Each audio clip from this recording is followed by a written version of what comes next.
everyone, so we're back with another beginner motorcyclist guide. This isn't a true tutorial video, but hey, I wanted to just get it out there before it's winter, so that way you know what you might need to do and what you probably will need to do if you live in an area where it snows or the temperature goes below probably about 30-20 degrees for most of the days. So here's a quick guide on how to be a winter motorcyclist and how to winterize your bike. Enjoy. Just real quick, I'm going to run through what it's like to winterize a bike. It's not easy. First of all, there's a few things that go into it. And what we're going to do first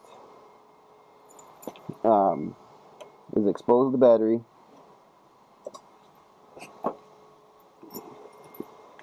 So that's where the battery is. I suggest, and everyone will tell you this, hook it up to a trickle charger.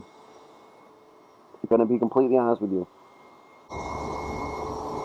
If you don't hook it up to a trickle charger, then you will have issues later down the line, and you'll notice that the battery isn't holding a charge, or it needs to be replaced, or it's screwed up the bike. And that's why I suggest you take it out of the bike instead of just hook it up the way it is. Another great thing to note, I suggest, and a lot of people will tell you this, put in a fuel additive. It's simple, it's easy. You fill up the tank all the way, you add the fuel additive, and then you run it off so that way it gets into the carburetors and kind of coats them and makes sure that there's no gunky fuel, there's no old fuel, and just enjoy it. Some people will tell you, hey, run the gas completely dry, ride around for a while, flip it to your reserve, and then just when it dies, it dies. So don't go too far. I don't know if that's the best way to do it. It's the way that people have told me to, but hey, there's a few different ways you can do it. So if you feel one has worked better for you, then leave that in the comments below. And I'll leave a link to the exact steps on how to winterize a bike and everything in the description and whatnot. And if I missed anything, please feel free to tell me. I'm not going to get upset. Luckily, last year I didn't have to winterize my bike, simply because we didn't have a harsh winter. We had a few harsh days, but it never truly stayed below like that 20 degree. So I mean, I was able to go out riding every now and again, and that's one of the things I suggest is instead of emptying out the fuel, add the fuel additive, because you never know what kind of winter you're going to get. Another thing, a lot of people will tell you, in order to save the tires, to lift them. Put them on blocks, put them on this, that, or the other thing, and just lift the bike off the ground. That way, it's not touching the ground. And another great idea is to also roll it onto a carpet. That simply protects the bike from moisture, protects the bike from anything that could happen. And I mean, all in all, you're good to go. Now, this is probably the second hardest part. And I only say that because no one's going to see the bike for like 2 to 4 months, depending on where you are in the world and how bad your winter is. So, and it's not necessarily difficult, because it's hard to do. It's difficult because it's kind of like a self-esteem diminisher.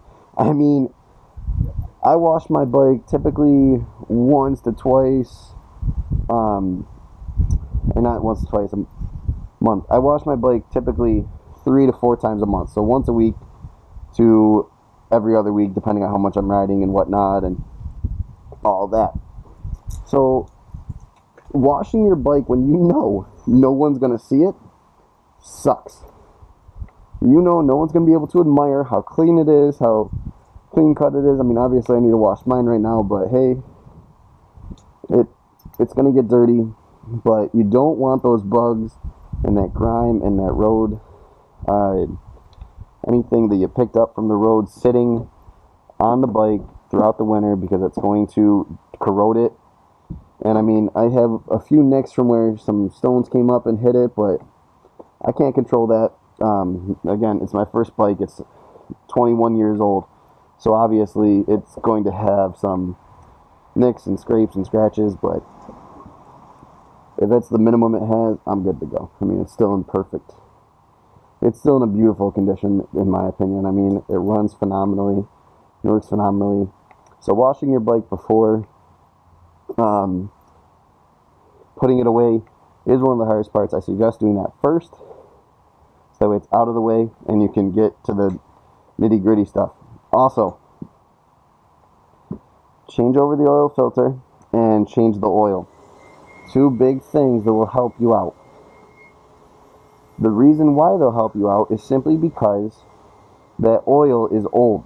It's been used, and if it's a new bike to you, you don't know how long that oil's been sitting in there.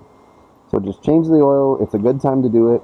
And change the oil filter. Again, good time to do it, and you're good to go for the next season. And I don't believe I've left anything out. Again, leave it in the comments if I have. But the thing I want to talk about most, winterizing your bike. I talked about this in a recent video, but I'm going to say it one more time because I hate it. We'll come back at you next week with the same video. It's just going to be a return of the video where I get into talking about what you do with your first bike, how to get through winter, and how to get through winter when you're not riding. I mean, we'll get through it together, guys. Don't worry. Big shout out to everyone I met on the Moto Mino app, Gears, Round Rider. You guys are all awesome. Thank you very much. I know there's tons more, JRider22 and everyone else. I don't have time to name all of you, but you know who you are. If we've talked, if we chatted, shout out to you guys. You've been awesome in helping me get this motoblog launched this past month. It has been a month, so hooray to that. We have reached 50 followers in a month, so hooray to that as well. And 200 followers on the Moto Mino app. So, hey, those are all awesome. Have a great time, guys. We'll talk soon. And again, tune in next week, same time, for the continuation of this video.